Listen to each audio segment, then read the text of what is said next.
Your campaign's created a final 2-minute closing ad. I want you to take a listen to part of it. Our movement is about replacing a failed and corrupt political establishment with a new government controlled by you, the American people. The establishment has trillions of dollars at stake in this election. It's a populist message. It takes on Wall Street. Can you tell me one policy that Donald Trump would enact that Goldman Sachs will not like?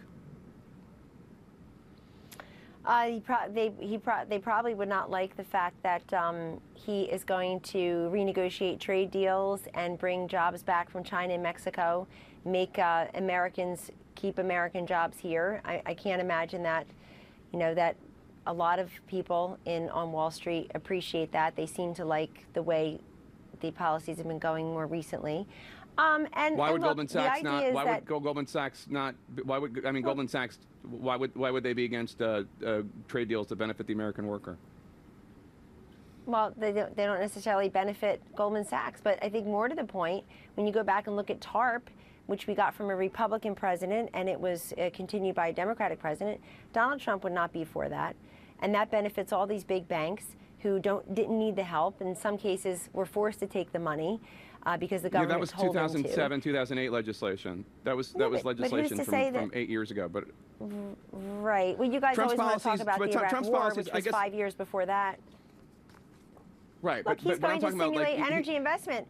Does Goldman Sachs agree? And Goldman Sachs is a big place, so let's not make this an overwrought question and answer. But does Goldman Sachs want the kind of energy independence that Donald Trump wants, so that we stop relying upon foreign sources of oil and we start unleashing the energy that's off of our shores and under our feet right here in the U.S., spur economic growth within our communities, do the hydraulic fracturing that's unleashing the natural gas that we have right here? Are they? So there are many different. Well, there you go. Well, there's an answer. In other words, let's ask them. But the fact is, that Hillary Clinton is a tool of the big banks that gave her. And I'll tell you one more thing he wouldn't do.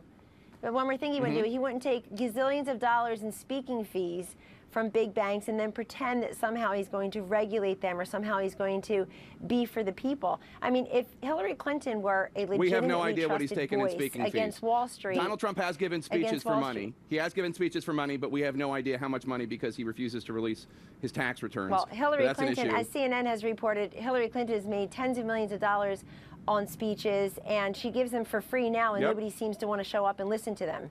So, I mean, her crowds look like we know that she's given. Like we know that she's made that money because she's released her tax returns. We know that she's made that money because she's released her tax returns. No, we know she's made that money because the Clintons are all about money, and we just got confirmation that $1 million gift from Qatar for Bill Clinton's birthday. Look, Americans look at that and they say, last time I celebrated my husband's birthday, no foreign government gave us $1 million. Nobody said in emails, we want to make sure that Bill Clinton Inc. makes about $66 million. That's a lot of money. $28 million from Morocco. I mean, this is just not normal. And by the way, Americans, it's not necessary. You don't have to start the next 4 years under a cloud of corruption and unanswered questions by grifting and gifting among people who always put themselves first. I mean, if that weren't true, there's Jake, a lot of unanswered questions about. There's a lot of unanswered questions about Donald Trump because he doesn't release his tax returns. He has given speeches for money. We're told that we have no idea what they are because he won't be transparent with the American people about where his money is or where he's taking money from. He's very transparent. Here's what Americans should look at when they see. Here's what they should see when they look at Donald Trump: 104-page financial disclosure form. Everybody can pull it up right now. The first major party candidate to not release tax returns since 1976. Well, he's the first major party candidate to truly be outside of politics, and that's what people see. He's built a movement. Everywhere he shows, he's like 5 stops yesterday. Everywhere he shows, there's just thousands and thousands of people there in these so-called blue states. But we're supposed, and then the media ask, but will they vote? No, they just stood in line for 5 hours to go to a rally, 15,000 strong, but they're not going to show up on Tuesday.